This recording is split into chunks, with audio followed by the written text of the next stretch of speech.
C'est l'émission préférée de ton catcheur préféré. Bienvenue au bord du ring, l'émission qui parle, qui analyse, qui rigole et qui débriefe de l'actualité du catch. Et aujourd'hui, pour la première fois, on va un peu aller dans quelque chose de clivant, dans quelque chose de dangereux. On va faire un podium entre trois superstars, trois légendes, trois Hall of Fame de la WWE. On va faire un podium et classer Shawn Michaels, Triple H et l'Undertaker. C'est comment? Ça va bien, ça va bien. Va falloir se mettre à dos une partie de la commu, mais on Ou est là tout. pour ça, hein, ou toute la commu Ou toute la peut-être. commune, c'est pas grave, hein.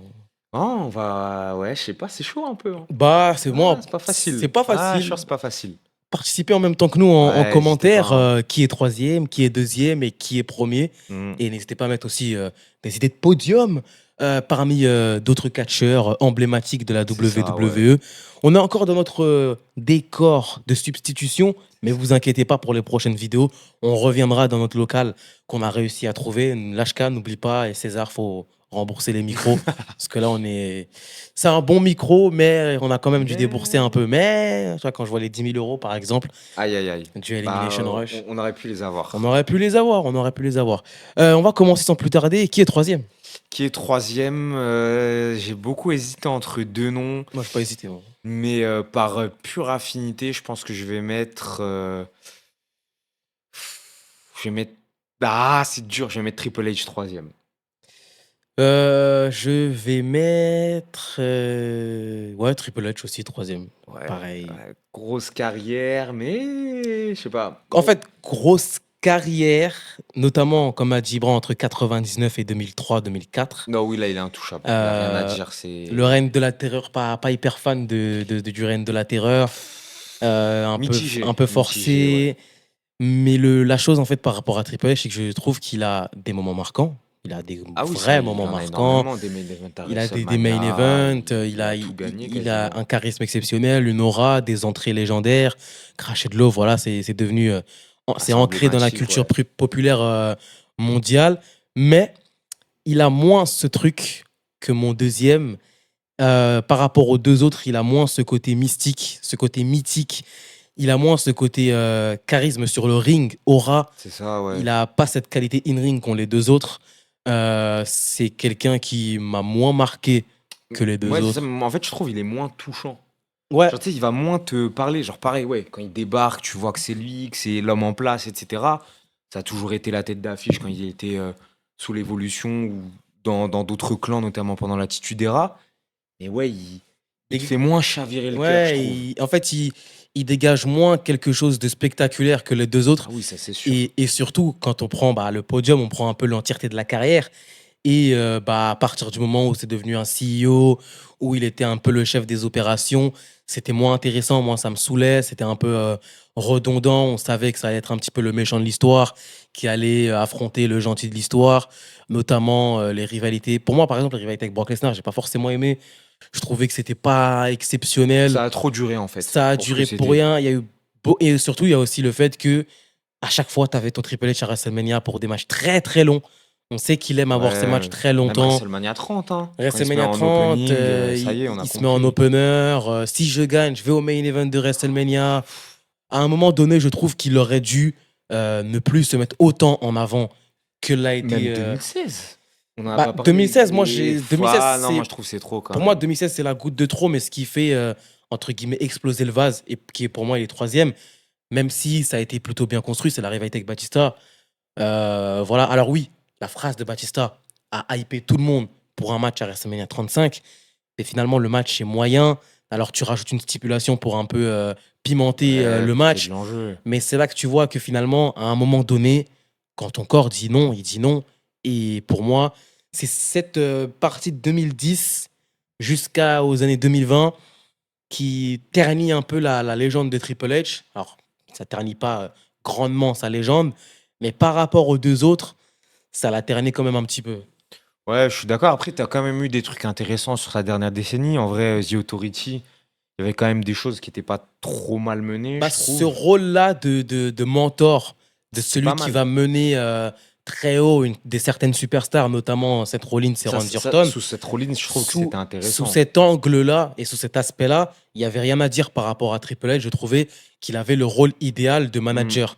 Mais le problème, c'est que par moment, et notamment à cause de la blessure de Seth Rollins qui a un petit peu tout gâché parce qu'il a raté son WrestleMania qui est WrestleMania 32, il trouve encore le moyen de se mettre en avant C'est ça qui est et d'aller dommage. chercher un titre mondial.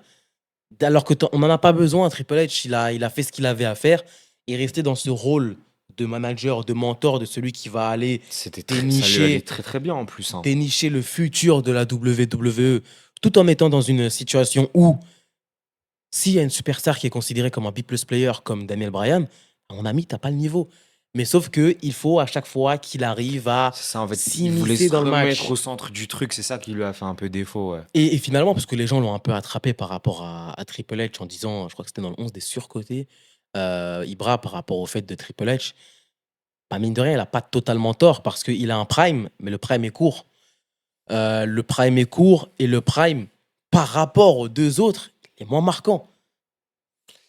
En fait, il est moins. Moi, je trouve que ce qui lui fait défaut, c'est que à chaque fois qu'il était à son prime, il y avait quand même d'autres superstars à côté de Ah, il y lui. avait des Tu monstres. vois, son prime, c'est l'Attitude Era, par exemple. Bah, il y avait Stone Il y a Cold, Stone Cold, The Rock. Dans les années 2000, t'as un Cena, t'as pourquoi pas un Orton. t'avais Chris Jericho, T'avais Jericho, t'as aussi les deux autres noms dont on va parler ensuite. et t'avais aussi, justement, bah, l'émergence de grands talents. T'avais John Batista Cena, t'avais aussi. Randy Orton, t'avais Batista. Et c'était un moment intéressant, mais qui est le deuxième? Qui est le deuxième? Qui est le deuxième? En vrai, moi, je vais quand même mettre Shawn Michaels.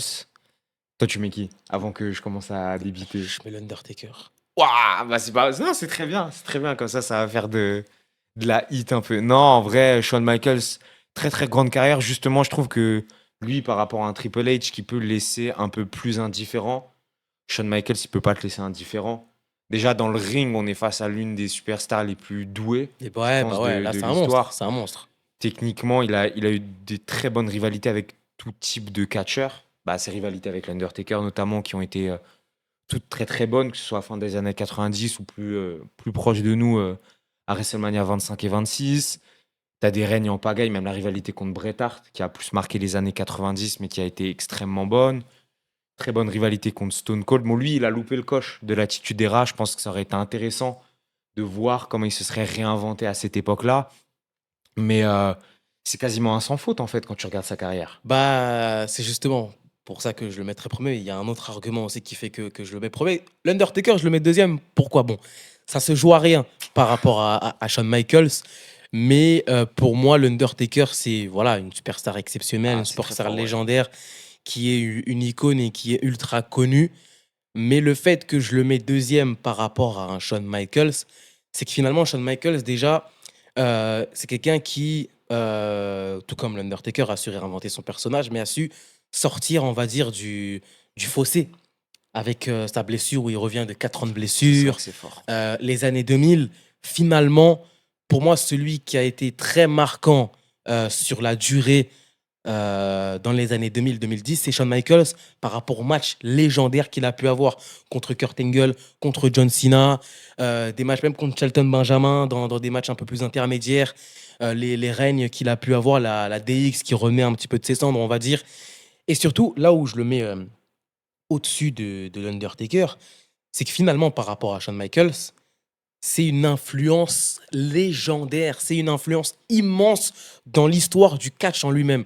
Ça veut dire que sans Shawn Michaels, aujourd'hui, tu n'as pas Seth Rollins, tu n'as pas AJ Styles, tu n'as pas Will Ospreay, tu n'as peut-être pas des Kenny Omega, tous les superstars high flyers, techniciens qu'on peut voir aujourd'hui à la WWE et dont on apprécie énormément le travail. Sans Shawn Michaels, sans cet homme-là, tu n'as personne à la WWE. On dit souvent que Seth Rollins est l'un des plus grands workhorses de la WWE, enfin de l'histoire de la WWE, ce qui est vrai. Mais sans ces Shawn Michaels, tu ne les as pas, toutes ces personnes-là. Et Shawn Michaels, avec tout le respect pour l'ancien, n'a pas eu besoin d'une streak Ah non, n'a pas eu c'est besoin d'une là streak où le pour débat marquer, commence à pour, déraper. pour marquer le plus grand show de l'histoire. Et au-delà de ça, l'Undertaker a la streak qui fait de lui la légende qu'il est. Mais Meister WrestleMania reste quand même Shawn Michaels sans ça. Sans Ah, c'est sans là cette justement où distinction-là, je pense qu'on n'est pas sans d'accord. cette distinction-là qui est la streak, Shawn Michaels a réussi quand même à marquer. Et je trouve que Shawn Michaels dans les années 90 et dans les années 80, notamment sa séparation avec Marty Jannetty, Jannetty, ouais, les Rockers. il a plus marqué les années 90 que l'Undertaker. Il a été plus prépondérant dans les années 90 que l'a été C'est Undertaker, un avec gros de débat, plus ça. grandes rivalités, notamment face à Stone Cold Steve Austin à WrestleMania 13, face à Bret Hart, WrestleMania 14, je 14, face à Bret Hart, l'influence qu'il a eu dans les vestiaires avec notamment Vince McMahon et Triple H. Et pour moi, oui, bon, l'influence était mauvaise. C'était une influence un peu crois. mauvaise. C'est autre chose, mais bon. Et surtout, tu sentais en fait le rookie désinvolte avec un potentiel immense. Et l'Undertaker, on va pas se mentir, mais l'Undertaker dans les années 90, c'est 2004-2014. Hein.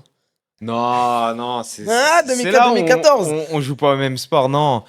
Pour défendre un petit peu l'Undertaker, alors je suis d'accord avec tout ce que tu as dit sur Shawn Michaels. Hein. C'est pas une deuxième place péjorative, mais Ben... c'est juste que pour moi, l'Undertaker, en fait, c'est. Tu parles de l'influence de Michaels pour cette nouvelle génération de très très bons catcheurs qu'on a encore actuellement, qu'on a la chance de voir évoluer. L'Undertaker, je trouve qu'il a mis le catch tout entier sur le devant de la scène. C'est-à-dire qu'aujourd'hui, l'Undertaker, c'est un phénomène pardon, populaire, c'est un phénomène culturel. Tout le monde connaît l'Undertaker, les yeux blancs, la grosse voix, etc. C'est tout un univers qu'il a réussi à créer au sein de cet univers du catch. Donc ça, déjà, pour moi, c'est un argument de poids. Puis il y a la streak, mais il n'y a pas que ça. Il était quand même multiple champion du monde. Je trouve que dans le ring, même si c'est pas au niveau de Michael, Très fort, très fort, il y très a eu fort. très très grosse Fort. rivalité. La rivalité avec Batista, elle est extrêmement sous-cotée. Très fort, elle m'a répété avec Brock Lesnar, les matchs face Avec à Brock Kurt Angle, Lesnar, tu as des très bons matchs face à Kurt Angle, c'est vrai, dont on parle pas assez à mon sens. Une Randy rivalité Orton, contre. Edge. C'est ça, Randy Orton et Edge, pour moi, qui sont peut-être ses deux meilleures rivalités. Et Shawn puis, Michaels. Shawn Michaels, évidemment. Et Le- puis, il y a quand même eu la réinvention Oui, au badass. tournant de l'année 2000, tu vois, et c'était pas facile parce que Heureusement qu'il a ça, hein, parce que sinon, waouh, Ouais, mais parce que tu vois, 2004-2014, c'était- c'est là où je c'est- joue au rugby. il était tellement ancré dans ce personnage de Deadman qu'au final, quand il revient et qu'il y a ce virage à 180, on se dit comment il va faire. En Ah, fait, mais oui, il, il l'a il très bien est géré. tellement talentueux et c'est là aussi, je trouve qu'on a encore plus pu apprécier son talent au micro, qu'on avait un peu moins vu dans les années 90. C'est que là, c'était parfait. Il y a eu des très bonnes surtout, rivalités, des règnes. il y a une chose qui a été un peu sous-estimée vis-à-vis de l'Undertaker, c'est ses capacités à pouvoir éteindre son adversaire au micro. Et ça, c'est fort. Il a d'excellentes capacités oratoires. C'est quelqu'un qui, mine de rien, bon, c'est vrai, l'American Badass a un peu sauvé, pour moi, ça a sauvé la carrière de Ça l'Undertaker. l'a relancé. Ça l'a relancé, sauvé, c'est un grand mot, ça a relancé l'attrait qu'on pouvait avoir pour le Deadman, parce que dans les années 90, le personnage, à ses débuts, notamment en 84, au Survivor Series, 90. 80, ouais, au Survivor Series en 90, ses débuts, c'est choquant. C'est choquant, tu te dis, mais qui est Ouais, ce en mec plus, hyper physiquement, il est grand, impressionnant, ouais. tout pâle, c'était choquant. Bad Blood 97, encore Shawn Michaels. Comme quoi, Triple H, mine de rien, bon, bon, voilà, c'est là où je joue au rugby. Il a des moments marquants, mais à un moment de sa carrière, notamment même au début des années 2000, avec Stephanie McMahon, avec ses rituels et autres, Ouais, tu le Ministry sentais of que le Darkness. personnage allait un peu dans une direction qui était assez caricaturale Ouais, de ce qu'est là, le mysticisme et ça le, devenait peut-être un petit peu trop old school. exactement. pour Voilà, l'attitude c'était des rats. dépassé. Et une fois qu'on arrive 2001, 2002, faudra parler de cette année qui est très importante pour le monde du catch, j'ai l'impression. Très bonne pour l'Undertaker en plus. Ouais, The Undertaker, The Rock, Brock Lesnar, Bah, année de Shawn Michaels aussi, voilà, c'est Shawn vrai. Michaels. c'est vrai. pas Triple H. Bon, mais oui, il y a eu ce personnage de l'American Badass qui l'a totalement relancé, qui lui a permis d'être champion de la WWE, qui lui a permis de montrer ses capacités dans le ring. Et si je me trompe pas, je crois qu'à ce moment-là, son finisher était par moment le Last Ride. Ouais, souvent, bah, quand il gagne à WrestleMania 17, justement contre Triple H, qui est un Tiens, peu tiens, tiens. le dindon de la farce, c'est après le Last Ride, je crois. Donc non, c'est un changement monstrueux Ah, qui a été payé. qui Ouais. lui permet derrière, lorsqu'il fait son retour en tant que Deadman, d'allier le côté mystique et le côté badass pour n'en faire qu'un.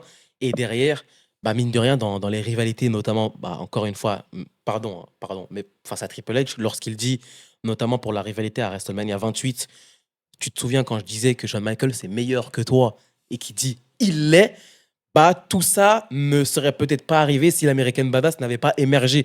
Toutes ces petites catchphrases, ces petits pics qu'il Ouais, lance bah, au bon moment, c'est pour moi les graines qui ont été semées lorsque l'American Badass est né. En fait, ça l'a fait un petit peu sortir des rails. Tu vois, il y avait une DA bien précise dans les années 90. En plus, au début, sur les premières années, tu as aussi Paul Bearer.